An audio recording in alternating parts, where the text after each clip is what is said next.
Buenas tardes, buenos días o buenas noches, de acuerdo al horario en que nos esté sintonizando. Estamos en Generación N, voces que construyen el futuro, y el futuro se construye con hombres, con mujeres, con gente vinculada a la comunicación, como es el caso de Cecilia González, Cecilia Amalia González, Analía. Analía. Cecilia Analía González, la conocemos por Ceci, por eso la confianza, directora, creadora, gestora integral de Queen Radio y de una serie de plataformas de las cuales nos va a contar. Los medios alternativos son ese futuro al que anhelamos llegar de una manera más sólida, más fuerte y con toda la pasión y las ganas que le ponemos día a día, como le pone Ceci. ¿Qué tal, Ceci? ¿Cómo estás? Bueno, muy bien, Juan. Para mí es un honor estar en tu programa, en Radio Azucena, un medio que queremos tanto. La verdad es que me siento media rara, como te decía, tras bambalinas, porque esto de estar del otro lado es como raro, ¿no? Digamos, uno está siempre del lado del entrevistador y cuesta estar del lado del protagonista. Por lo menos para mí es raro, me siento complicada. Así que bueno, espero poder superar los nervios de escena. Y bien, muy contenta de estar con vos y te agradezco este honor y este privilegio. Muchas gracias, de verdad. Gracias a vos. Ayer tuvimos tu enorme generosidad en la transmisión de un vivo que hicimos respecto a las mentiras de la guerra y esas cosas. Y nos gustaría, en principio, Ceci, hablar de eso, arrancar con ese tema. ¿Cómo los medios alternativos pueden ser una vacuna, un antídoto contra la desinformación o contra la sobreinformación tendenciosa que estamos viviendo, sobre todo en los temas graves, como puede ser la guerra o los temas políticos nacionales? Mira, yo creo que siempre lo digo y lo trato de repetir, que todos los que tenemos la posibilidad de tener un medio o un micrófono, ya sea a través de un vivo, de cualquier plataforma, tenemos una responsabilidad enorme y en este tiempo mucho más, que es luchar, entre comillas, ¿no? Una guerra que es muy silenciosa, si se quiere, contra los medios hegemónicos, contra la información y la desinformación. Y tenemos una obligación que excede eso, que es la de educar, ¿no? Porque si hay algo que yo creo que falta en este país, justamente es instrucción, digamos, falta educación, falta conocimiento de la historia, de las raíces, de la identidad de los argentinos. Entonces creo que no se toma mucho conciencia de el alcance que tenemos cuando abrimos un vivo de cualquier plataforma o tenemos un medio, ¿no? Creo firmemente que si todos nos unimos, por eso esta proyección que tenemos de hacer cosas juntos, y no solo con vos, sino con otros medios también, no solo nacionales, sino también internacionales, es justamente eso, ¿no?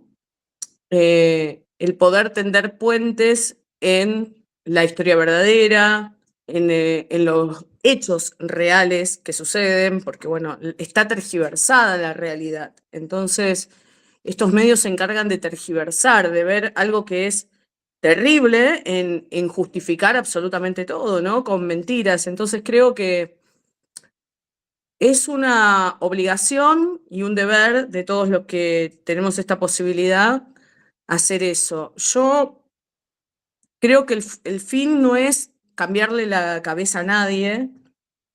Creo que el fin es mostrar todas las cartas y que la gente pueda elegir qué creer, ¿no? Porque después, bueno, hay una parte de fe, hay una parte de que eso no lo podemos refutar. Es decir, si alguien dice creo en Dios, no te puedo refutar. Entonces, bueno, si alguien dice tengo fe en este modelo, yo no te puedo decir nada. Entonces yo te voy a mostrar las cartas y vos después elegís qué es lo que querés creer o no. El tema es que vos tengas todas las cartas.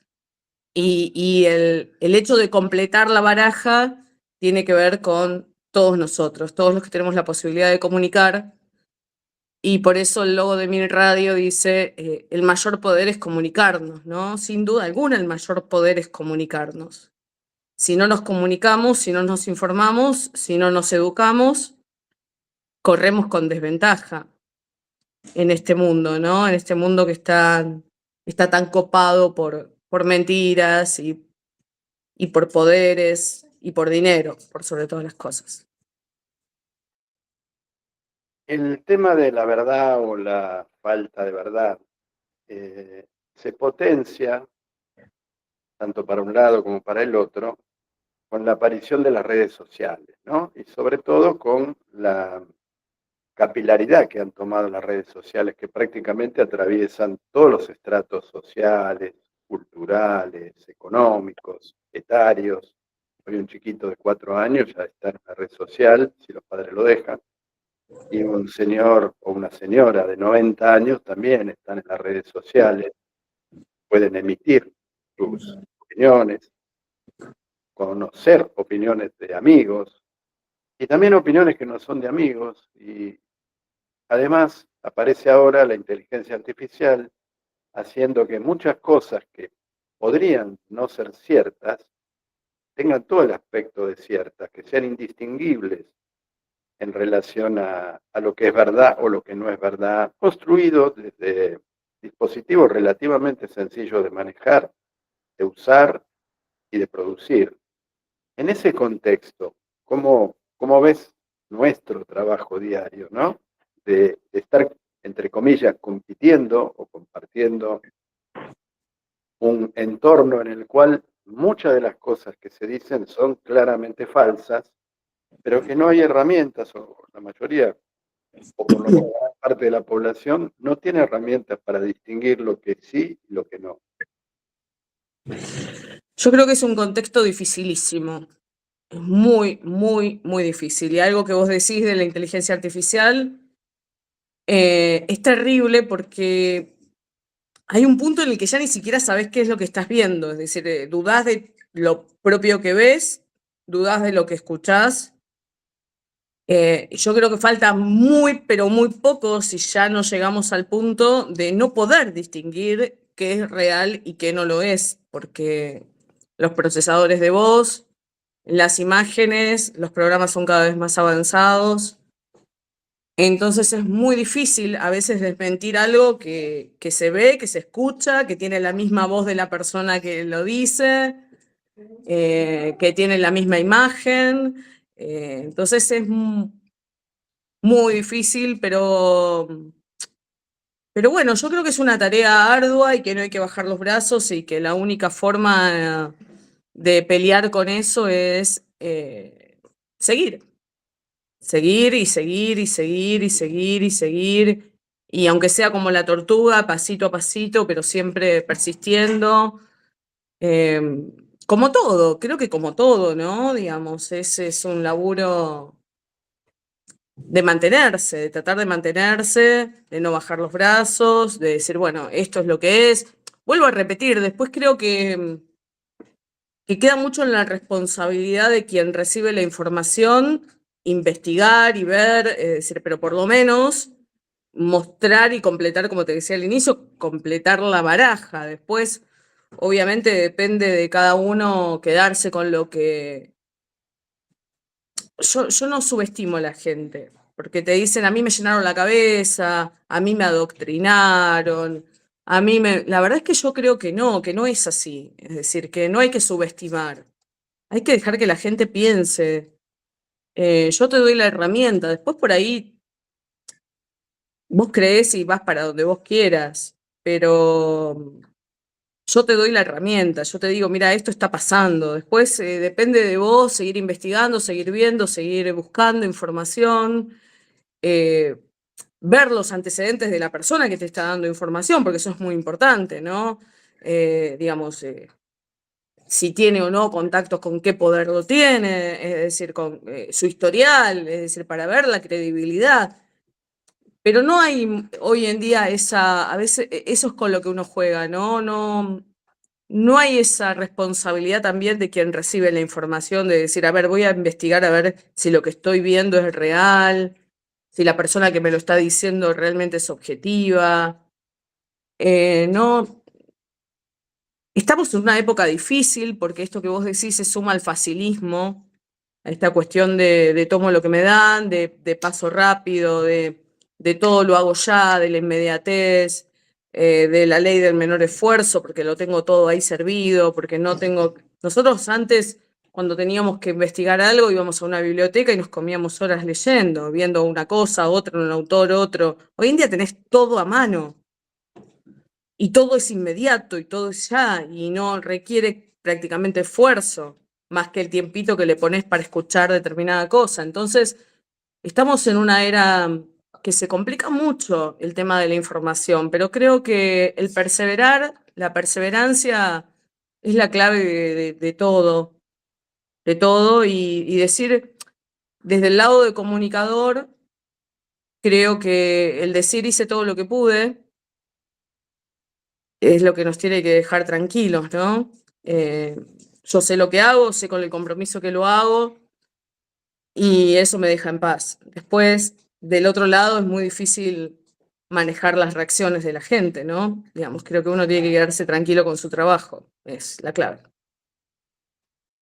Vos que tenés una muy amplia experiencia con públicos muy variados, muy amplios, muy diferentes entre sí, de distintas procedencias, incluso de distintos países, tu alcance es maravilloso. Es una pregunta difícil, una pregunta filosófica casi. Viste que Serrat tiene una canción que dice, nunca es triste la verdad, lo que no tiene remedio. A veces las verdades duelen. ¿Estamos preparados? No digo vos y yo, digo la humanidad. En su conjunto o en su mayoría, ¿estamos preparados para la verdad? Yo creo que no. No. No, definitivamente no. De por sí el ser humano tiene esa cuestión de escuchar lo que le conviene, ¿no? O lo que le es afín. Y a veces cuando escucha algo que no va conforme a su lineamiento, evidentemente el otro miente. Es automático, ¿no? Es casi automático esa cuestión del ser humano que lo tiene por naturaleza. Entonces, a veces es muy difícil eso. Esto lo hablaba mucho, es muy interesante lo que me decís porque lo hablo mucho en los lives, esta cuestión de por qué se ataca tanto, por ejemplo, en las redes, ¿no? Cuando uno dice algo que está sucediendo y te atacan. La primera reacción es el ataque. Y yo creo que el ataque tiene que ver con el miedo. Es decir, cuando vos tenés una... No hay mejor defensa que un buen ataque, decía un amigo mío. Pero cuando vos tenés una idea formada, que venga alguien a decirte lo contrario a lo que vos pensás, genera una situación de miedo a que tal vez el otro tenga un justificativo mayor que el que vos tenés y por lo cual vos pierdas, entre comillas, la disputa de la idea, ¿no? Eso por un lado. Por el otro lado, el decir si el fundamento del otro es más fuerte que el mío significa que yo estuve equivocado toda la vida. Es decir, qué difícil admitir que estuviste equivocado. Porque todos creo que los seres humanos tienen esa cuestión de soberbia de creer que siempre tienen la verdad sobre todas las cosas. Y el escuchar que tal vez el otro tiene otra verdad que no es la tuya, requiere una apertura mental de decir, tengo que escuchar primero la verdad del otro y ver qué tan equivocado o qué tan fuerte estoy en mi propia idea. Es decir, el escuchar que otro tiene otra verdad puede hacer que vos enriquezcas tu verdad, es decir, que te fortalezcas más en tu postura, o que por el contrario abras la cabeza y digas, uy, pará, me parece que puede haber otra opción a lo que yo estoy pensando. Pero eso requiere una apertura mental muy importante que yo creo que hoy no la hay, por eso tenemos la grieta que tenemos, sobre todo los argentinos. Creo que es muy difícil, y sumado a todo esto que veníamos hablando, ¿no? Es muy difícil abrir cabezas, digamos, todo el mundo está muy enfanatizado. Yo creo que el grave problema que tiene la sociedad hoy en día, y te lo digo esto, es a nivel mundial, ya que vos me hablás de la gente que por ahí yo tengo contacto en otros países, esta cuestión del fanatismo. Yo creo que es uno de los males de este siglo XXI es el fanatismo. Uno puede ser afín a una determinada idea, pero no ser fanático. Son dos cosas diferentes. Yo puedo tener muchos puntos en común, por ejemplo, con el peronismo, pero no puedo dejar de ver que hay cosas que se hicieron mal. Entonces, yo puedo amar a alguien y lo llevo ya al terreno, si se quiere, personal. Yo puedo amar a alguien, pero puedo darme cuenta que esa persona tiene determinados errores o determinadas falencias o determinadas formas equivocadas de manejarse en determinados puntos. Y eso no resta que yo lo ame, no resta que sea afín a una idea de que haya cosas que estén mal en el medio. Digamos, uno aprende a convivir con lo bueno y con lo malo. Y el fanatismo hace que esa parte negativa de todo, porque todo tiene una parte negativa, no se vea. Y se planta en, no me importa, lo que haga mal, yo sigo acá y no lo voy a decir y no lo voy a admitir y no lo... Entonces estamos muy cerrados y muy compenetrados en una idea, muy puestos, y cuando viene otra persona y te dice, no, pero fíjate que acá los papeles te muestran que esto estuvo mal hecho. Entonces, la primera opción es vos, que sos esto y que sos aquello. Bueno, lo vemos normalmente, ¿no? En las plataformas, decir, agarrá la pala, vos, que zurdo, vago, planero y todo este tipo de cosas que se suelen ver, ¿no? Entonces, me parece que me fui un poco por las ramas, pero creo que para resumir, el gran mal que tenemos en este siglo XXI es el fanatismo. Me parece que es algo que atenta mucho sobre las verdades. Y después, como bien dice mi programa, las verdades son relativas, cada uno tiene un contexto por el cual piensa de determinada manera, y creo que lo que tenemos que apuntar, todos los medios, y todos los que tenemos, vuelvo, la posibilidad de comunicarnos a través de cualquier plataforma, es a eso, a tratar de abrir cabezas. A decir, si asumís que te equivocaste, no está mal, es parte de la naturaleza humana. Podés cambiar, no necesariamente tenés que mantenerte, no vas a ser un estúpido, no vas a ser una persona inconsciente, no vas a ser un burro porque tal vez pensaste que lo que creías era la única verdad. Porque te estoy abriendo otra posibilidad y está bien, es parte de la naturaleza humana, todos nos equivocamos. Venimos acá a este plano para aprender en todos los aspectos. Entonces, bueno, creo que pasa por ahí. Es muy difícil, Juan. Es terriblemente difícil informar en estos contextos. Y sobre todo en el contexto del fanatismo. Y es una pena porque es una utopía creer que todos los argentinos, por ejemplo, trayéndolo a nuestro país, fuéramos como cuando ganamos el Mundial, ¿no? Que estamos todos unidos y no importa si sos de River o de Boca y estamos todos con la bandera argentina. Sería una utopía pensar que políticamente pudiéramos ser iguales, ¿no? Pensar en la Argentina. Y los fanatismos han hecho una grieta muy grande y creo que tenemos que luchar contra eso. Me parece que esa es la misión que tenemos todos, sin dudas. Hay muchos deseos genuinos, hermosos, si querés, de grandes personalidades de la humanidad, mujeres y hombres que sueñan cosas hermosas y que sería deseable para todos que fueran reales. Y eso genera en muchos otros una necesidad de adherir a esas ideas que después, en muchos casos, no se terminan concretando en la realidad, por lo menos en el corto plazo. Obviamente siempre hay que seguir en ese camino de utopía, como decía Galeano, ¿no? Que es lo que nos hace caminar. Pero, por ejemplo, mira, se me ocurre que cuando pasó lo de la pandemia, que estuvimos encerrados 2 años, y donde parecía que la humanidad se podía acabar de un día para otro y no entendíamos lo que pasaba y había centenares o miles de muertos en distintos países y el enemigo invisible estaba ahí como la lluvia del Eternauta, ¿no? Y bueno, y pensábamos, muchos pensábamos, algunos no lo pensamos tan así, estamos ya más curtidos con eso, que la humanidad iba a salir mejor de ahí. Sí, Y hoy sí, estamos al borde de una guerra nuclear con un montón de países involucrados con ganas de tirarse bombas unos a los otros. Quiere decir que la pandemia, por lo menos en ese nivel, no nos hizo mejores. Tampoco nos hizo mejores en la distribución de la riqueza, tampoco nos hizo mejores en tratar de cortar los discursos del odio.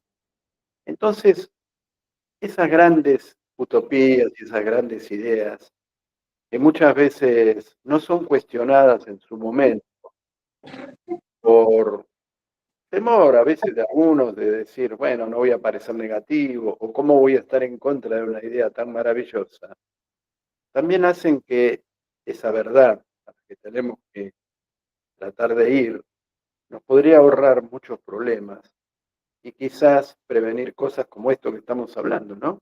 Es decir, no vamos a salir mejores de la pandemia si no hacemos determinadas cosas para salir mejores. Porque en definitiva este encierro y lo que eso produjo es posible que tenga que ver con muchas de las conductas de encierro que, que vemos a diario, ¿no? A veces no te da la sensación de que hay demasiados locos dando vueltas, empezando por uno allá arriba o por varios allá arriba. sí, sí. Sí, yo creo que estamos en un... Esto lo hablaba el otro día con Christian Bornis, a quien le mando un beso grande, que es un gran compañero y creador de UBB, de Unidad Básica Virtual. Yo le decía que yo tengo la sensación de estar viviendo en un gran psiquiátrico, ¿no? Hay mucha gente rota, mucha gente rota. No se lo atribuyo a las redes sociales, ¿eh? Nos están pasando muchas cosas. Hay gente quebrada, hay gente, te diría casi irrecuperable, ¿eh? Digamos, gente resentida. Yo que soy muy espiritual, em, tenía esa esperanza de que justamente la pandemia nos ayudara a ver las cosas que realmente valían, porque volviendo a la naturaleza del ser humano, tenemos esa cuestión de valorar las cosas cuando las perdemos, ¿no? Entonces yo pensaba que tal vez la falta del abrazo, del beso, del acercamiento, del mirarnos a los ojos, del diálogo, de, de valorar los espacios, incluso valorar las soledades, de valorar la introspección, si se quiere, iban a ser valores que se iban a mantener y que se iban justamente a alentar después de la pandemia, ¿no? Tenía esa sensación. Dije, bueno, tal vez ahora se empieza a mostrar más que la valoración del te amo, del te quiero, del te abrazo, del te doy un beso, la importancia de esos pequeños gestos, del me voy a tomar un mate con vos, del te miro cara a cara. Bueno, yo fui una de las que se llevó el chasco de que no fue así, ¿no? Y que muy por el contrario, yo creo que la pandemia hizo más gente resentida, hizo más gente como con bronca, como con frustración, y eso se ve, yo veo una sociedad muy quebrada después de la pandemia, a diferencia de lo que hubiera querido o de lo que hubiera imaginado. Una sociedad cada vez más abstraída a estos pequeños aparatitos. Me duele mucho ir a un bar o a cualquier lado, pasar por la vidriera de un restaurante y ver que hay familias sentadas en la misma mesa y cada uno con un aparato. Eh, al final es como que estamos recluidos en libertad.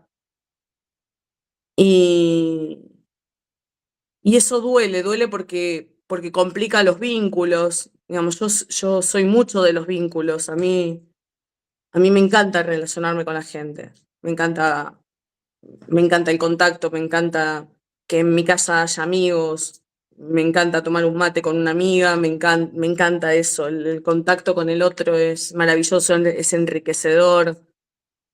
Notar las energías, ¿no? de las otras personas, porque todos tenemos energía y la energía no se transmite a través de un teléfono celular. Podés tener una visión de alguien, pero también este aparatito te da cierta impunidad, ¿no? Digamos, lo vemos incluso en las redes sociales que detrás de una pantalla te digo cualquier cosa, pero si te veo cara a cara no me animo. Entonces, y vemos también que primero impunidad para lo malo y también vínculos ficticios, ¿no? Porque se da mucho el tema este de las parejas a distancia virtuales, porque te hago una videollamada y me conecto y en realidad después cuando se encuentran el vínculo no fluye. ¿Por qué? Porque no hay compatibilidad de energías. Entonces es muy importante el conectarse con el otro. Muy importante. Los seres humanos, como todas las cosas de la naturaleza, estamos conectados por la misma energía. Entonces, si no le damos lugar a que esas energías realmente tengan un contacto, estén cerca, se arman cosas ficticias y vivimos en un mundo ficticio, en un mundo que no existe ni para bien ni para mal, no existe, digamos, es algo superfluo. Y creo que es eso, no nos permite crecer. Somos una sociedad estancada.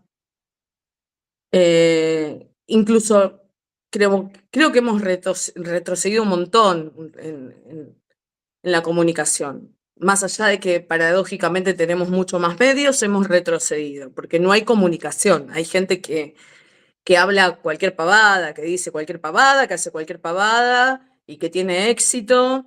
Y vos decís, estamos en un mundo hueco, en un mundo que no tiene contenido, en seres humanos, como dirían los mayas, que es una cultura que yo amo mucho, seres humanos despoblados, es lo que dicen los mayas, despoblados, es decir, fuera de sí, ¿no? El cuerpo por un lado, el alma por el otro, totalmente divididos, no se conectan entre sí.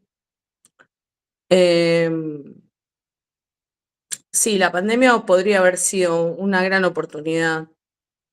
Y lo de la guerra es algo que yo lo decía ayer en el programa, ¿no? El domingo. Nunca me hubiera imaginado que en un siglo XXI hubiéramos tenido que presenciar la caída de bombas, por ejemplo, ¿no? Esta cuestión de los aviones sobrevolando y tirando misiles. La verdad es que yo no pensaba nunca me hubiera imaginado que en pleno siglo XXI, en plena era tecnológica, se iban a producir este tipo de guerras que se dieron en el siglo XX, ¿no?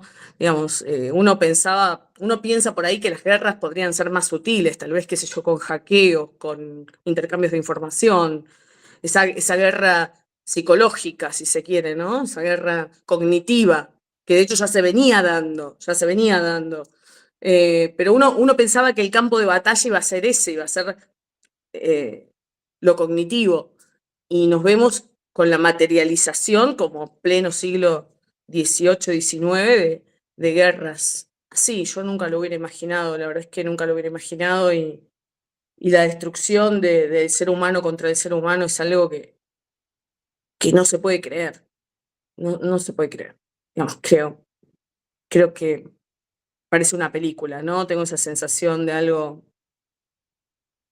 que no es real. Hasta el día de hoy es como que leo las noticias y lo veo como un cuento, ¿no? No puedo entender qué esté pasando en la realidad. Y ahí el éxito del Eternauta, quizá, ¿no? Porque describe una realidad de ese tipo, una distopía, como se dice ahora, la palabra tan, donde hay un mal que viene de algún lado, que no se sabe bien de dónde, y que nos convierte a todos en peores en general, ¿no? Porque si bien emerge la solidaridad y el héroe colectivo y las ganas de luchar juntos por algo mejor, también aparecen todas las cosas que se ven, ¿no?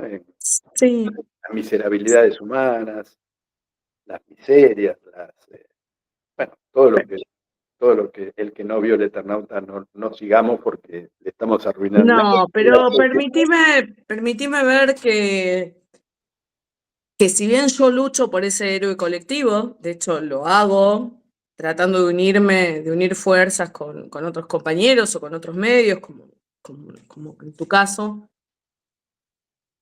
para mí es una utopía muy grande el tema del héroe colectivo. Estamos en un punto muy difícil de la historia humana, donde priman los intereses políticos, los intereses económicos, donde se busca sobresalir, donde hay guerras de egos, donde yo tengo que ser más que vos, donde no me permito equivocarme, donde tengo que brillar a toda costa, y no importa cuál sea el medio ni el fin. No importa si hablan bien o si hablan mal, pero tengo que estar ahí en tapa, copar todas las noticias, copar todos los diálogos.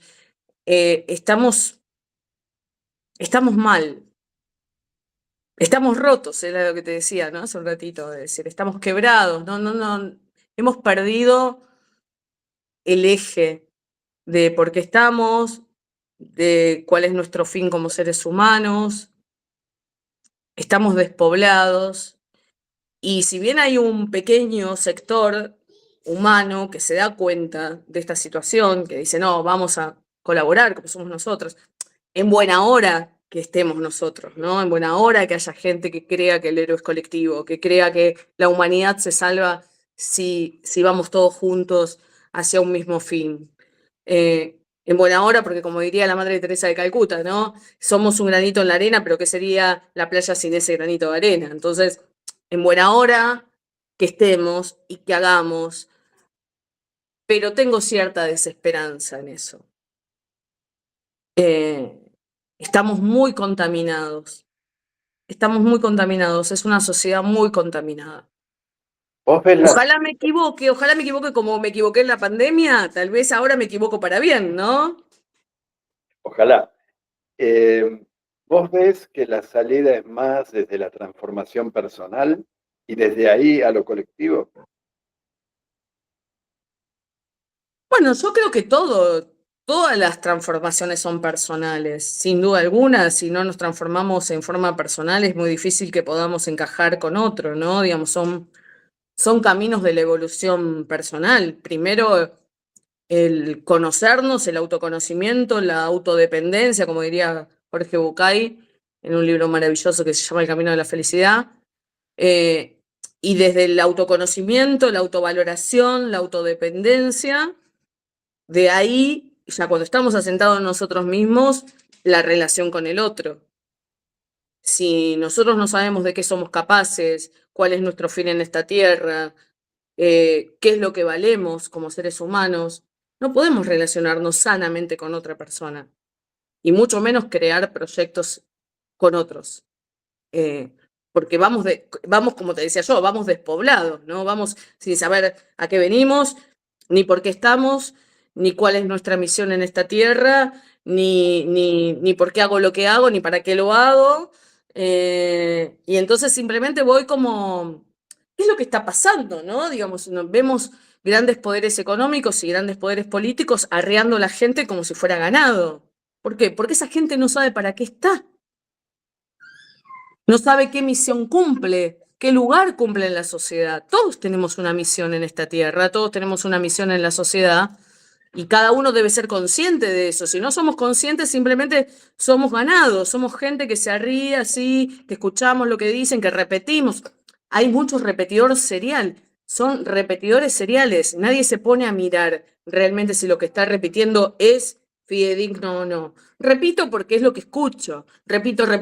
No tengo personalidad, no tengo capacidad de pensar, no tengo capacidad de ver si realmente es o no lo que me están diciendo. Entonces, de última, me rían, ¿no? Digamos, vamos, todo para acá, vamos.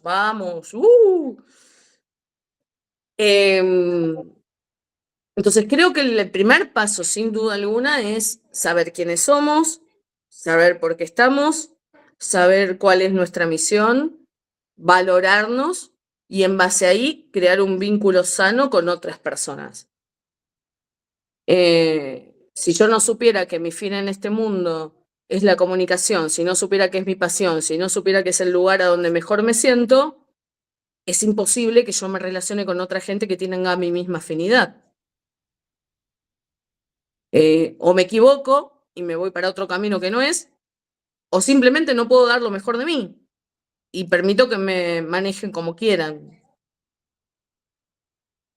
En ese caso, Ceci, y yendo a la patria, de la humanidad a la patria, de lo general del mundo, de la humanidad, a la Argentina, a nuestros compatriotas, a nuestra realidad hoy.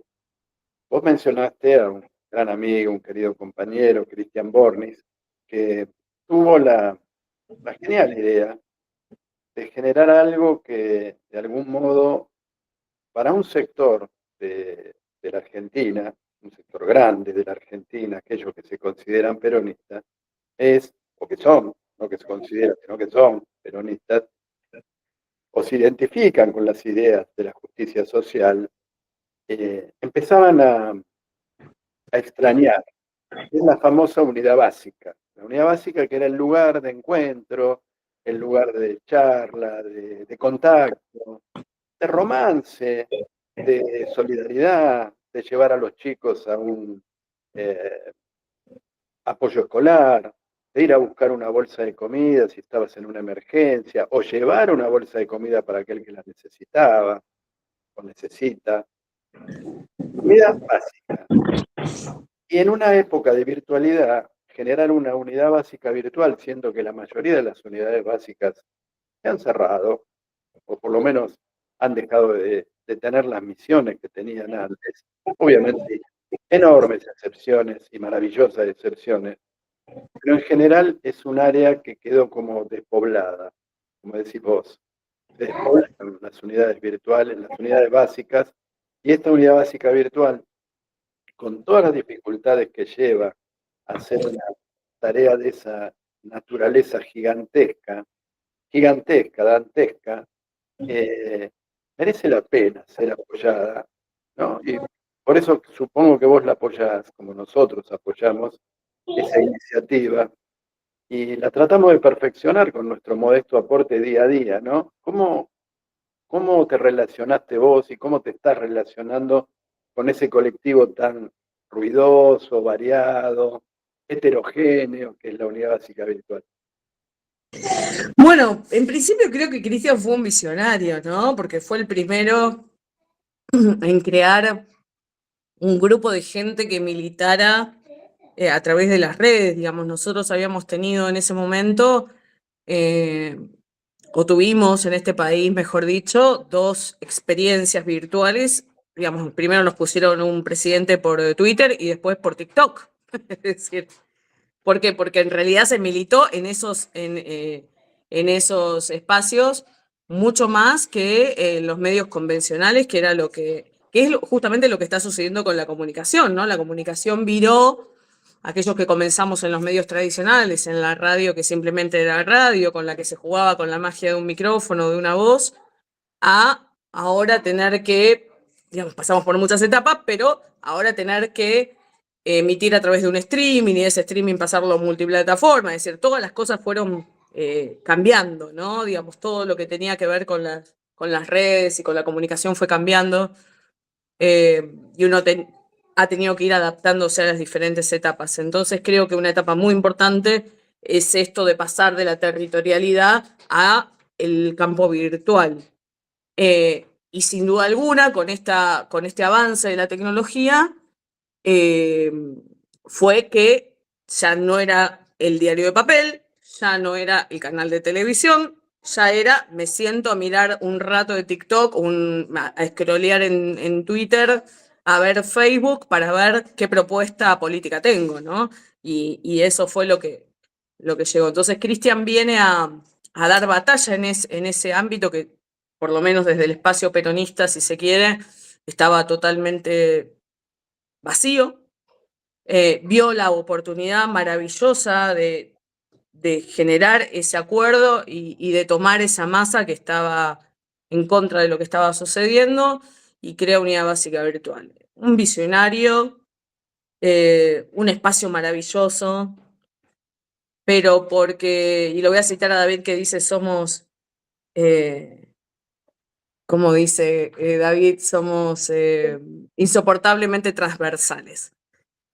Y es maravilloso, ¿no? Y es maravilloso porque creo que justamente insoportablemente transversales, que era un poco lo que yo te decía al inicio. Cristian y David crean este espacio de convivencia con diferentes pensamientos. Digamos, el único punto en común es estar enfrente de la derecha, enfrente de las ideas que destruyen la patria. Después, no importa si sos de izquierda, si sos, no sé, cristiano, demócrata, peronista, kirchnerista, es estar de este lado, del lado del pueblo, del lado de lo nacional y popular, del lado de este lado, de la defensa de la gente que trabaja, de los más necesitados, crear ese espacio, ¿no? Entonces me parece fabuloso, es un espacio increíble, que justamente hace esto de lo que hablábamos al comienzo, ¿no? Genera esta posibilidad de apertura mental, es decir, toda la gente que está dentro de la Unidad Básica Virtual tiene que tener la suficiente apertura mental para ver que dentro del espacio hay un punto que nos une a todos, que es esto nacional y popular, pero que podemos tener diferencias y que podemos debatir y que podemos crear dentro de las diferencias y que no me voy a enojar con vos porque en algún punto pensamos distinto. Entonces tenemos la suficiente apertura mental para verlo. Me parece fantástico. Es uno de los espacios que hay que ir replicando, que era lo que hablábamos hace minutos, ¿no? En la posibilidad que tenemos todos los comunicadores de ir replicando estos espacios que generen apertura mental. Es maravilloso. Yo tuve la posibilidad de unirme a ellos porque en realidad me autodefino como muy neófita en el tema político, porque yo arranqué hablando de política en el mes de noviembre del 2024.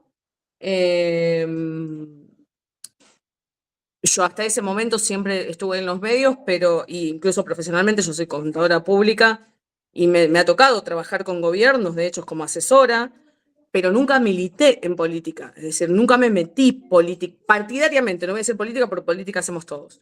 Partidariamente nunca milité con nadie, nunca me metí ni me involucré, no era un ámbito que yo conocía ni que quería conocer. Y entonces en noviembre, cuando yo veo que este señor volvía a traer las ideas que habían convulsionado este país, que lo habían chocado, empecé a hablar y a decir, presten atención porque esto ya lo vivimos, lo vamos a volver a vivir, no metan la pata, no lo voten. No con una postura firme de decir soy peronista, soy esto, no. Este modelo no va a servir. Obviamente nadie me escuchó, porque como yo nunca había hablado de política, era como, a esta no le vamos a querer nada. ¿De cuándo está hablando política esta mina? Entonces nadie me escuchó. Lamento decir que tuve razón en lo que decía. Y bancame, Juan, bancame un segundito, bancame un segundo, ¿eh?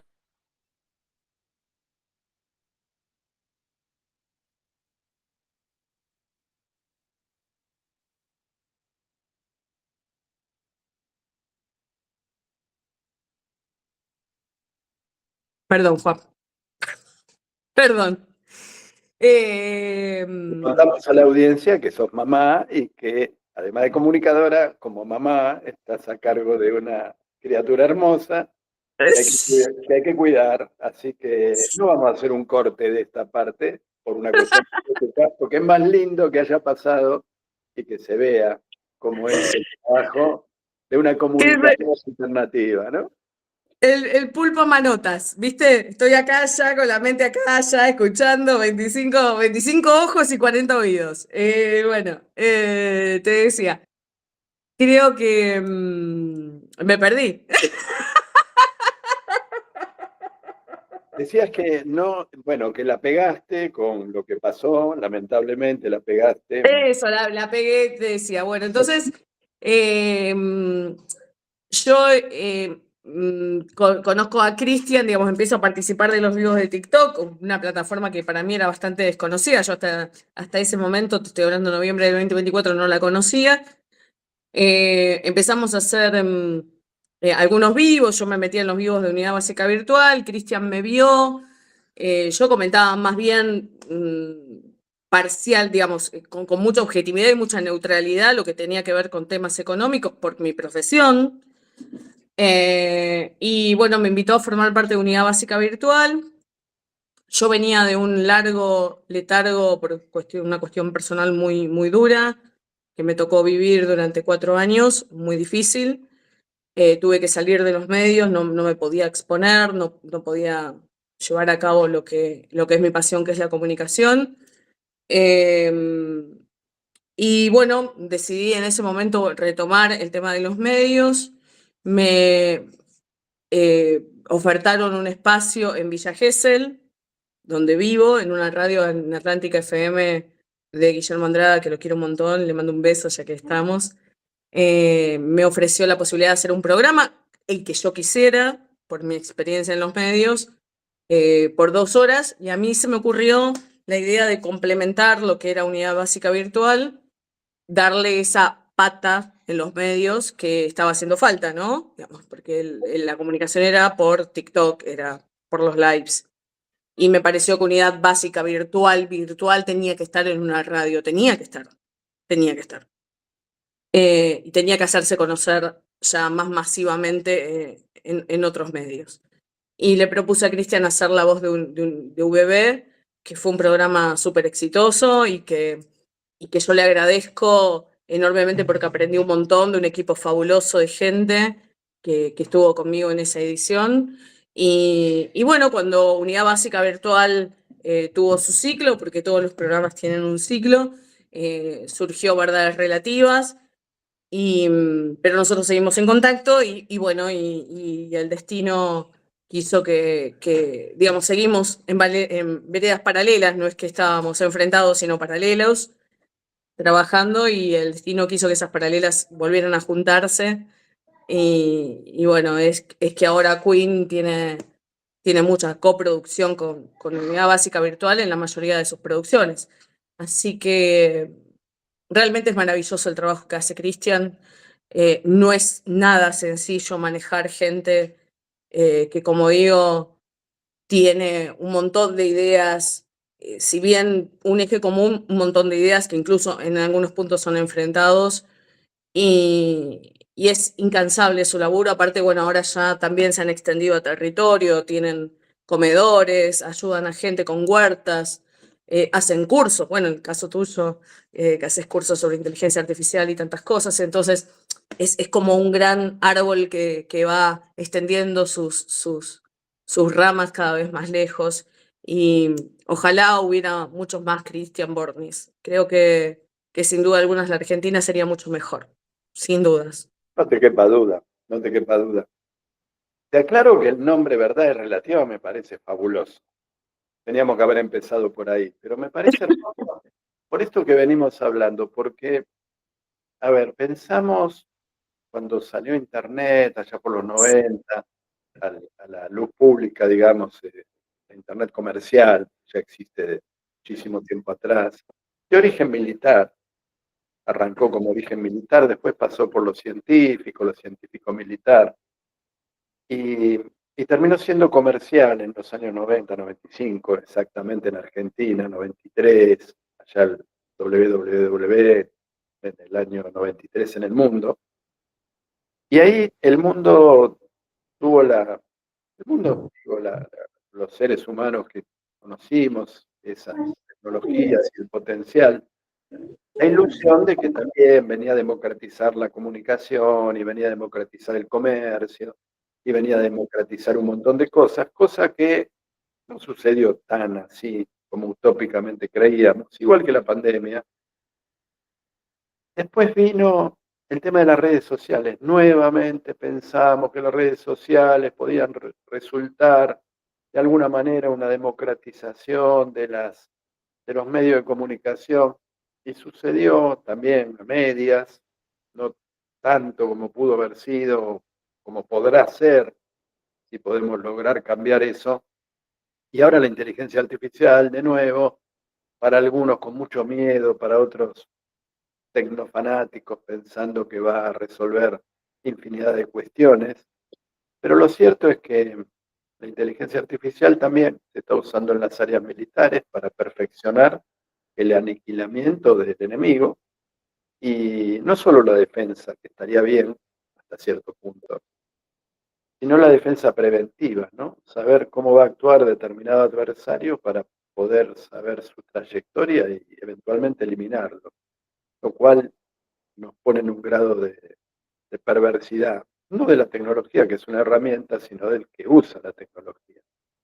La verdad relativa, ¿cuál es? La verdad relativa es que la herramienta no es ni buena ni mala, sino todo lo contrario.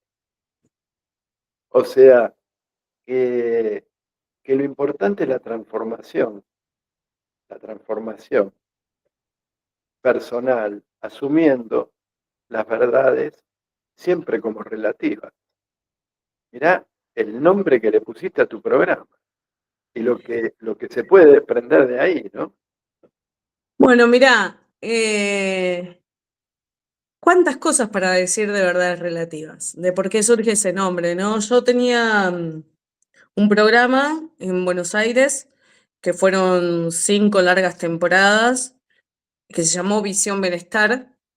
Era un programa que apuntaba sobre justamente el bienestar de las personas, ¿no? Todo lo que daba bienestar.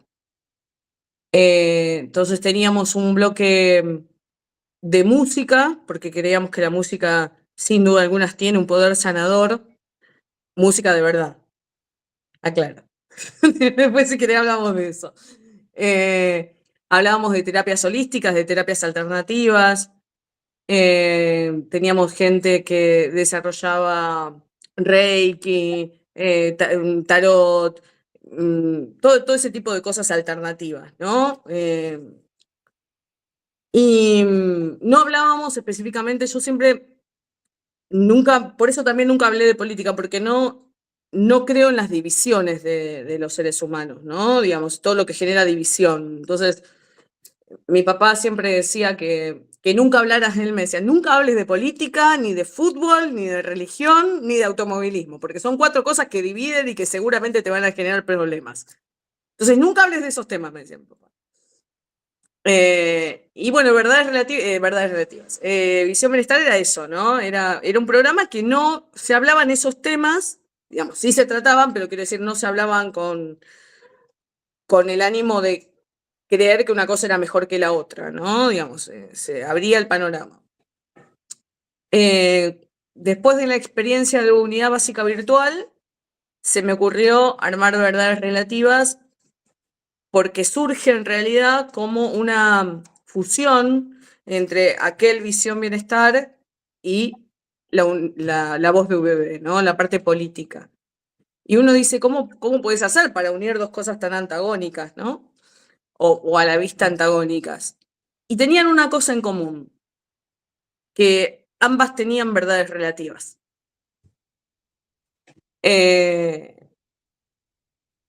Creo que espiritualmente, hablando de lo que era Visión Bienestar, siempre en espiritualidad se dice que la única verdad absoluta es que no hay verdades absolutas. Que todo es relativo conforme a cada uno lo viva, cada uno lo sienta, el entorno que tenga, las vivencias que haya tenido, las memorias salmánicas, si se quiere. Todo es relativo. Nadie tiene la verdad absoluta. Es la verdad tuya y mi verdad, de un lado y del otro, ¿no? Y se hace un número muy particular, una figura que identifica la espiritualidad, es el número 9, ¿no? Y entonces hay una persona parada en la punta del número 9 y la otra en la otra punta, ¿no? Entonces una persona ve el 6 y la otra ve el 9. ¿Quién está equivocado? Ninguno de los dos. Es simplemente la forma de ver que tienen o la perspectiva de ver ese número en el piso, ¿no? Eso resume la relatividad con que cada ser humano ve cada una de las cosas. Todos vemos una parte, entonces es mi verdad y es la tuya. Ninguno de los dos estamos equivocados. Es una verdad relativa. Y la gran frase de Néstor Kirchner, allá por su primera asunción el 25 de mayo de aquel 2003, en donde él dice, convoca a cada uno con sus verdades relativas a construir un sueño, ¿no? Entonces se unían ahí, en ese punto de decir, cada uno tiene una verdad relativa. Todos tenemos nuestras verdades. Por eso cuando me dicen, a vos no te gusta escuchar la verdad, y qué soberbio, pará, vos tenés la verdad de todo, porque yo no la tengo, ¿vos la tenés? ¿En serio? ¿Creés que tenés esa capacidad suprema de decir que tenés una verdad que es absoluta? Es tu verdad, no es la mía. No porque los hechos inclusive cambian con la visión, ¿no? Vos me vas a decir, voy a ser controvertida en lo que voy a decir. Hablamos de la guerra. Y yo te puedo garantizar que hay gente, y sobre todo dentro de la espiritualidad, que lo ve bien. Pero no lo ve bien por el simple hecho de la masacre, del bombardeo, de esa cuestión, sino porque ve que la muerte es la gran maestra de la vida. La muerte es la que te permite tomar conciencia de la finitud de la vida. La muerte es la que te permite tomar conciencia de que es hoy, es ahora, no es mañana, ni pasado, ni más adelante, es hoy. Y de que te puede tocar en cualquier momento, de que puedes estar en cualquier lugar y ser víctima de algo. Entonces hay gente que ve eso como un despertar de conciencia. Entonces, ¿cómo puede haber gente que lo vea bien? Sí, hay gente que ve dentro de la evolución del ser humano que eso está bien. Porque tiene que ver con que uno abra la mente a hacer su camino un poco más mejor, si se quiere, en los vínculos con los demás. Entonces todos tenemos, hasta en los peores de los eventos, verdades relativas y visiones distintas. Y es mi verdad y es la tuya. ¿Y quién puede decir que realmente tiene la verdad de la verdad? Digamos, nadie, ni siquiera los jueces, nadie, por más que vos me digas, bueno, se guían de un libro, de la ley, bueno, la ley está hecha por hombres, la ley tiene incluso blancos, es decir, nadie, absolutamente nadie, tiene la verdad sobre nada. Digamos, todo es ligado al pensamiento, al contexto, a la vivencia y a la perspectiva que cada ser humano tenga. Entonces, verdades relativas es eso. Es decir, yo te doy mi verdad. No te digo que sea absoluta, te digo que es mi verdad. Podés creer o no, te puede gustar o no. Si no te gusta, seguí de largo. Hay, como siempre decimos cuando entran a agredir, ¿no? Hay 25 millones de likes, podés ir a otros likes, podés ir a otros programas de radio. No hay ningún problema. Nosotros te decimos las verdades nuestras, las que creemos nosotros, las que tenemos el fundamento para defender. Muy importante eso también. El tener el fundamento para defender lo que uno dice, ¿no? Porque hoy tenemos gente que habla por hablar y que repite por repetir. Y verdades relativas es eso, verdades relativas es decir, esta es mi verdad porque yo te la puedo justificar, que no significa que la tuya tal vez es mucho más fuerte, que era lo que hablamos al comienzo, ¿no? De refutar con fundamentos. Esta es nuestra verdad y tiene este fundamento, por ahí el tuyo es otro. Y está bien que sea así. Es un gran nombre, verdades relativas. Sí, claro. Tiene mucho Claro. dentro, no está hecho porque sí.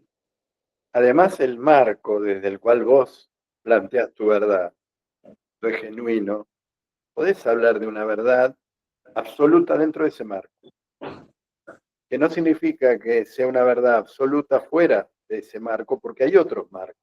Como decías vos del 6 y el 9, si me paro de acá veo un 6, si me paro de allá veo un 9. ¿Qué es? ¿Un 6 o un 9?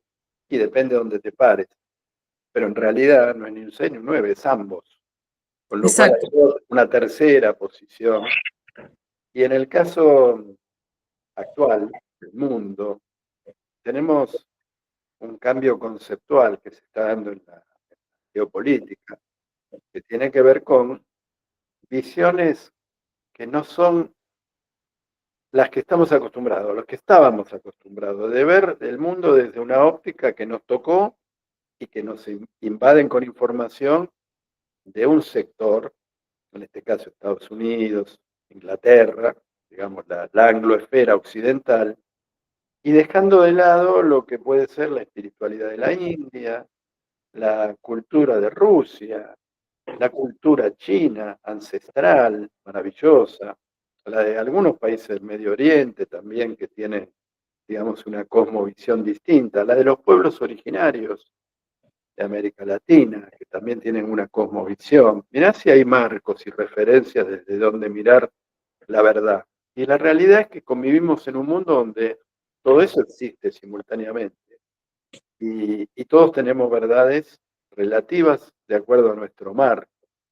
Ahora bien, dentro de ese marco, Ceci, y hablando de la Argentina, nosotros estamos claramente identificados con algo distinto a lo que está pasando.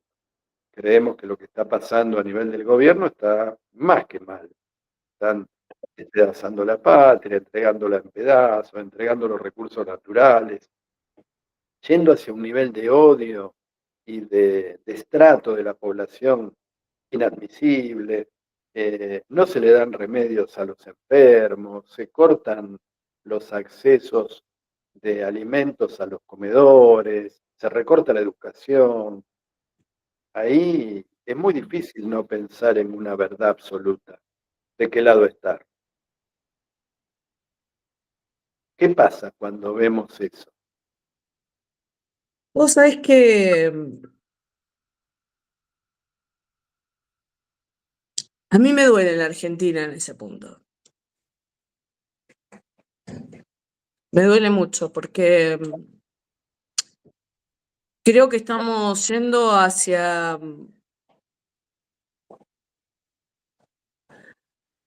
contradecir la propia esencia que tiene el argentino. Lo digo siempre eso también. El argentino de por sí es un pueblo solidario, es un pueblo que siempre ha amparado incluso a los más vulnerables, no solo nacionales, sino internacionales. Recordemos que hemos sido siempre polos de inmigración, digamos, de gente que ha estado en guerra, de gente que ha estado sin poder evolucionar. Somos un pueblo que tiene amplia mayoría de sangre de inmigrantes, ¿no? Y a mí me duele lo que está pasando y digo, no sé en qué momento cambiamos, qué nos pasó, porque yo veo gente defendiendo eso, vos me decís, sí, pero ¿cómo puede ser? Y hay gente que tiene la verdad relativa de decir que está bien, que se deja a los electrodependientes sin electricidad, que se deje a un discapacitado sin poder pagar un boleto. Bueno, lo veíamos al director de la agencia de discapacidad el otro día diciendo por qué yo tengo que pagar peaje y vos no. Entonces, a mí me duele profundamente lo que está pasando. De decir, a ver, un jubilado tiene que trabajar hasta el último día de su vida. ¿Por qué tiene que dejar de trabajar y nosotros lo tenemos que bancar? Y tal vez es un núcleo duro, tal vez es un 10%, un 15, un 20, no sé, por ciento de la población que piensa que está bien lo que está sucediendo. Pero no tendría que haber nadie que piense eso. Es decir, yo escuchaba a un abogado el otro día decir, a ver, que haya un pibe pidiendo en la calle no es responsabilidad tuya, cuando se habló de ayudarlo, ¿no? ¿Y desde cuándo tiene que ser mi responsabilidad para que yo dé una mano? Nunca nos preguntamos como argentinos qué responsabilidad teníamos en el momento de ayudar a los abuelos que vinieron en los barcos. Que hoy tengamos ese tipo de razonamientos a mí me parece, me duele muchísimo porque no es lo que somos como argentinos. No es lo que somos. Nos poblaron cognitivamente de una forma que nos hicieron casi deshumanos, ¿no? Digamos, ya no somos no estamos humanizados, es decir, porque ¿cómo llegamos a esto? No puedo entender cómo puede haber gente que esté de acuerdo con lo que está haciendo este señor de financiar. Ah, no, pero claro, no, la justificación que tienen es, a ver, los médicos siempre estuvieron mal, los jubilados siempre estuvieron mal. Es decir, ¿desde cuándo una justificación es por otra persona? Es decir, ¿no? Cuando uno habla, por ejemplo, y le dice, a ver, la estafa libre fue un delito. ¿Y qué? ¿Y qué? ¿Tu jefa no cometió un delito? A ver, ¿desde cuándo un delito te habilita a vos a cometer otro delito? Entonces, hay razonamientos que realmente uno dice, no sé qué está pasando, no sé cómo puede ser que haya gente que vea bien que vayamos a pedir deuda al Fondo Monetario Internacional.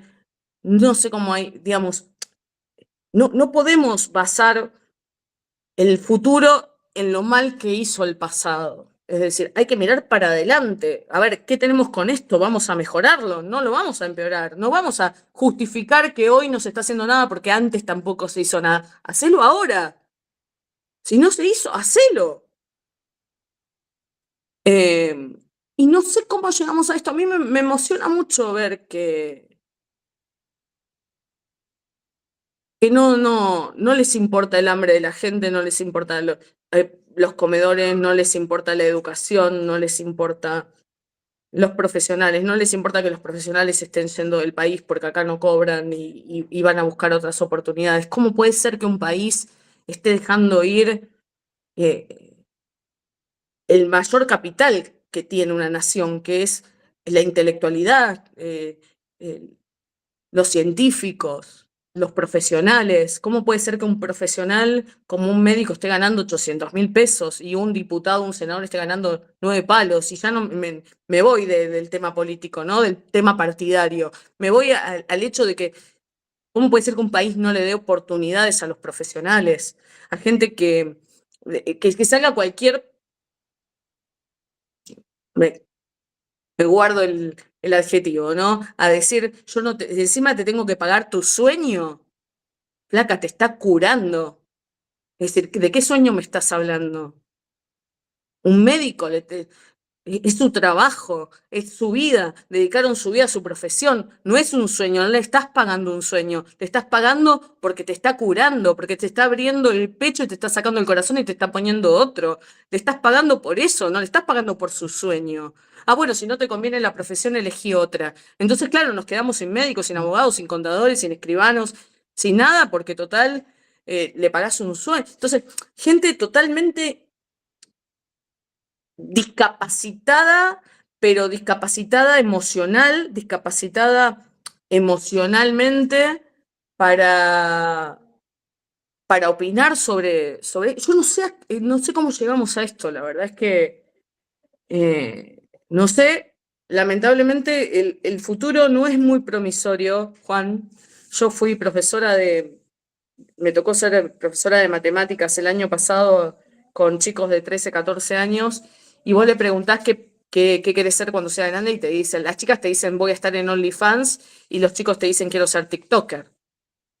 Entonces, en una generación que ya viene formándose con esa idea de que ser profesional no es redituable, ¿qué hicimos como argentinos? ¿Qué hicimos como nación? ¿Qué nos pasó? Eh, la verdad es que uno piensa en la bomba atómica, ¿no? Digamos, y dice, bueno, nosotros nos pasó peor que una bomba atómica, es decir, porque todo lo que teníamos y todo lo que hicieron nuestros abuelos y todo lo que cultivaron y el orgullo que era ser profesional y tener un profesional en una familia, pasó a ser, bueno, a ver, rebuscátela como puedas y salí adelante con lo que sea. Es decir, ¿cómo llegamos a esto? No sé. Y a mí me duele muchísimo porque yo aparte tengo una hija pequeña y si hay algo que quiero es que sea feliz, siempre lo digo, ¿no? El mejor título que puede tener es el de ser feliz, no me importa si es profesional o no, pero que tenga valores,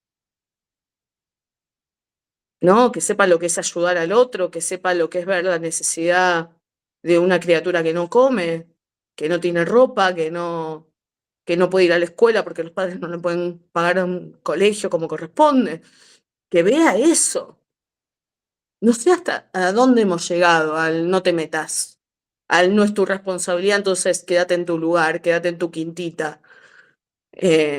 A ver los abuelos que se están muriendo porque no tienen medicamento, porque tienen que optar entre pagar un alquiler o comer, o comer o pagar los remedios. Es decir, no sé a dónde hemos llegado, que no nos importa eso, que no nos importan los niños que se están muriendo en el Garraham porque no tienen médicos, ya plantel médico que los pueda atender, y que se está pensando en despedir un 30% de la gente del Garraham, y no les importa que los chicos que están ahí no tienen otra posibilidad y se van a morir. La gente que se ha quedado sin remedios oncológicos, la gente que se ha quedado fuera de los programas de tuberculosis o de las infectocontagiosas, y no pasa nada. ¿Cómo llegamos a esto?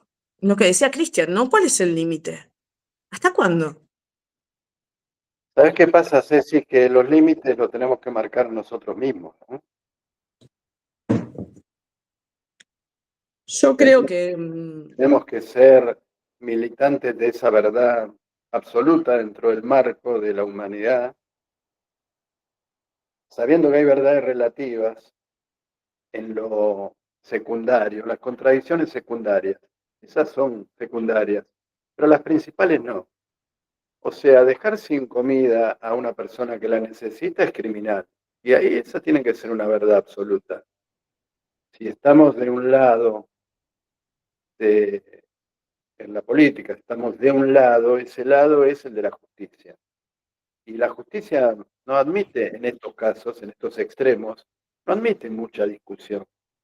No darle de comer a una persona que tiene hambre es inhumano. Y punto.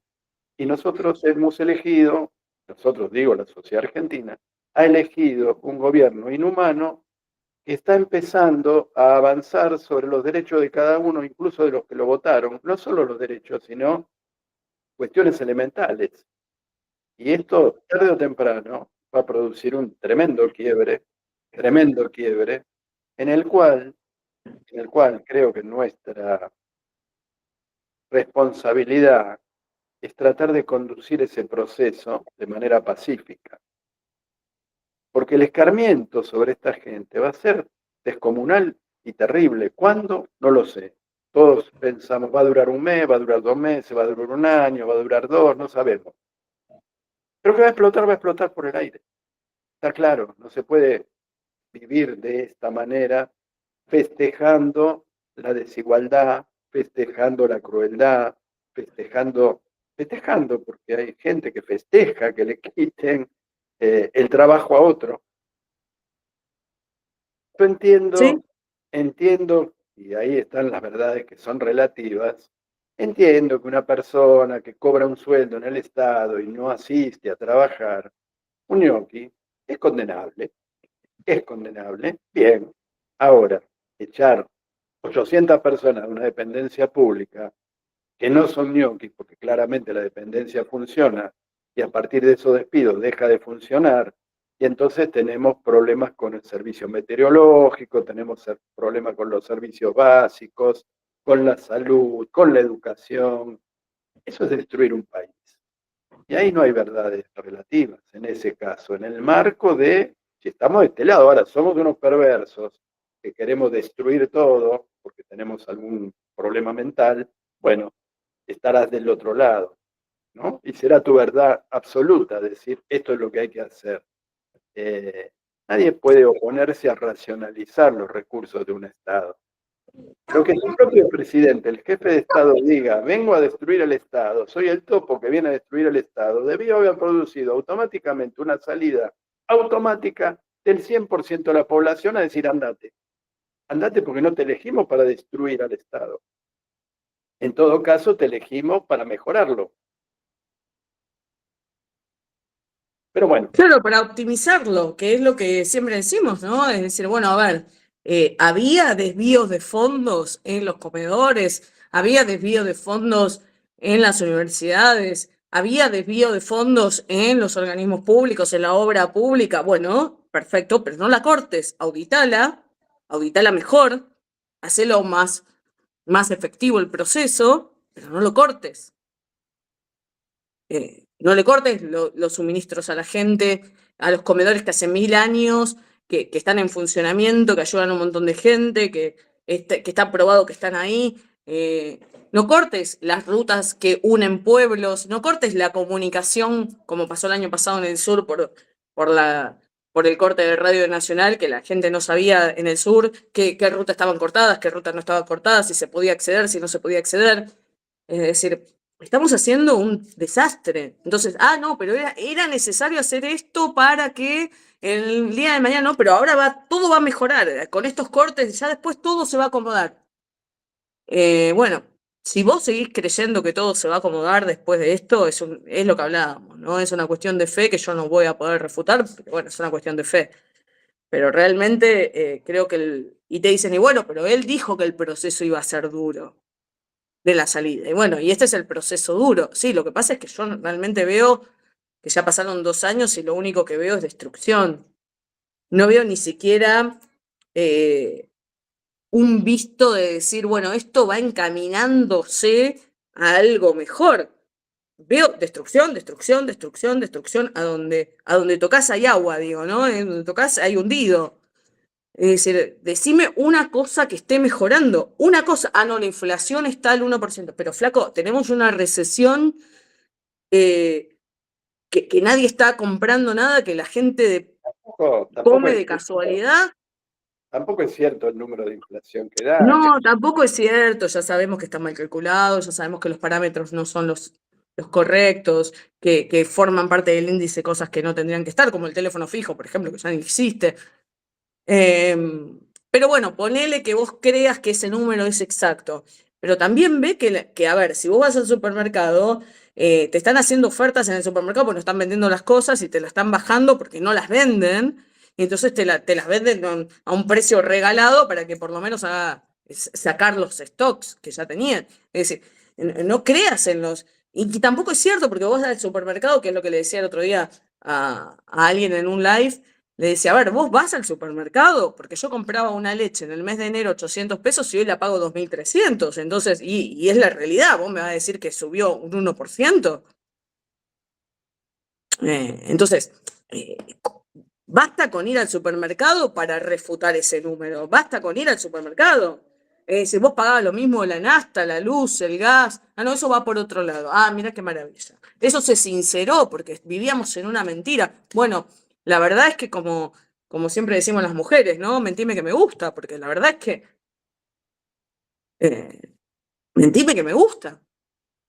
Estamos en un momento que... Y yo veo que hay como una doble vara en el sentido de decir, por ejemplo, bueno, a ver, para los jubilados no hay plata, para los comedores no hay plata, para la obra pública no hay plata, cortó el Procrear, cortó el Progresar, cortó las ayudas a las mujeres golpeadas, por ejemplo, muchas de las cuales se quedan con hijos solas y no saben a dónde ir.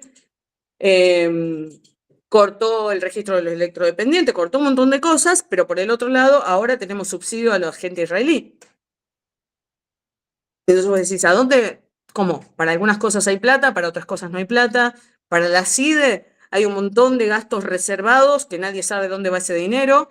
Resulta que ahora nos encontramos con que nos van a poder perseguir en las redes sociales y que sin orden judicial, cualquiera va a poder entrar, cualquiera va a poder chuparte, cualquiera va a poder pedirte antecedentes, cualquiera va a poder mirar tus datos que son privados porque estás en contra del gobierno. Entonces, realmente uno piensa, date cuenta que hay plata para lo que ellos quieren que haya. Pero hay negaciones también, hay negaciones de la realidad, como por ejemplo decir, cuando hablábamos el otro día del carry trade, todo este famoso carry trade, que es una palabra que hasta este momento nosotros nadie la conocía, incluso ni los que estábamos dentro del área económica la conocíamos, y te decían, pero el carry trade no lo paga el Estado. ¿No? ¿Y quién lo paga? ¿Y a dónde se fue la plata de las deudas que tomaron, de los bonos que pusieron, del préstamo del Fondo Monetario Internacional? ¿A dónde se fue? Porque no se fue en rutas, porque no se fue en escuelas, no se fue en educación, no se fue en los jubilados, no se fue en los médicos. no se fue en el Estado, no se fue en darle de comer a la gente que lo necesita. Entonces, ¿a dónde se fue? Entonces, a mí me da la sensación de que hay como una negación y volvemos a esto que decíamos, el fanatismo, ¿no? El fanatismo ciego de tengo que defender esto a costa de lo que sea, porque si no quedo como un pelotudo. Perdón la expresión, pero tiene que ver con eso, ¿no? Es grave, Juan, es grave. Y realmente no tenemos la dimensión exacta de la gente que todavía sigue apoyando este gobierno, porque también tiene mucho que ver los números que dibujan en todos lados, ¿no? Digamos, las supuestas encuestas, los medios que siguen diciendo que la imagen de él sigue subiendo. A mí me preocupa, lejos de decir, bueno, mira, tiene apoyo, me preocupa porque digo, ¿qué pasó con la sociedad argentina? Es algo que no puedo entender. No puedo entender. ¿Qué dirían nuestros próceres, no? Esa es una pregunta que siempre me hago. ¿Qué diría San Martín? ¿Qué diría Belgrano? ¿Qué diría Belgrano, no? De tener un presidente que se está envolviendo en la bandera israelí. Soy un pelotudo, diría Belgrano. ¿Para qué me hice todo lo que hice y ahora? ¿Para qué hice esta bandera? ¿Para que venga a usar otra? ¿Para qué me fui a pelear allá arriba, abajo? Me recorrí San Martín. ¿Para qué crucé la cordillera de los Andes con todos estos? Y ahora mira lo que pasa. Pero vos sabés que al morir Bolívar dicen que las últimas palabras fueron, hemos arado en el mar. Bolívar, otro gran prócer latinoamericano. Pero como no estábamos ahí, y es una verdad relativa eso que han dicho, a lo mejor se usó como una forma de autodenigración del ser latinoamericano, con lo cual vamos a dejarlo ahí. Ceci, es un placer hablar con vos, tocar todos estos temas.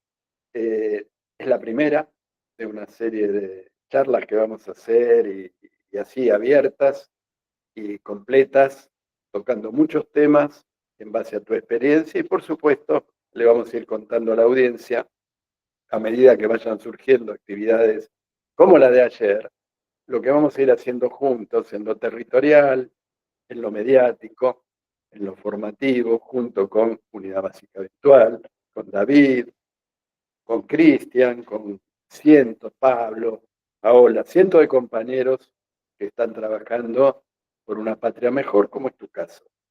Así que te agradezco muchísimo, fue una entrevista hermosa. Espero te hayas sentido cómoda. No, te agradezco yo enormemente porque, como te dije, la verdad que me siento muy nerviosa de estar de este lado, pero me relajé. En el transcurso de la entrevista me fui relajando, no sé si se notó, pero me fui relajando. Así que, no, más que agradecida, no me creo en realidad con el rol como para ser entrevistada. La verdad es que no me creo tan importante, si se quiere, o tan para ser protagonista, pero bueno, vos me diste esta oportunidad y yo te la agradezco enormemente. Importante es que podamos hacer, que podamos comunicar, que podamos demostrar que la unión es posible, que la fuerza es posible, que no hay que bajar los brazos, que hay que persistir, que se puede, a pesar de que podamos tener algunas diferencias ideológicas, se puede un país mejor y creo que, aunque seamos poquitos, hay que seguir adelante y hay que unirnos para hacer la fuerza, que es lo importante. Así que te agradezco enormemente este honor y este placer y seguiremos trabajando juntos, obviamente, a través de Queen y a través de Radio Azucena y a través de Neuroperonismo, ni hablar de Unidad Básica Virtual. Y un beso grande para todos los chicos de UBB y para vos especialmente. Te quiero mucho, compañero, la verdad. Yo también. Cecilia Analía González, directora de Queen Radio, creadora de muchos medios y una gran compañera comunicadora. Seguimos Gracias. en Generación N. Gracias. Muchísimas gracias. Gracias.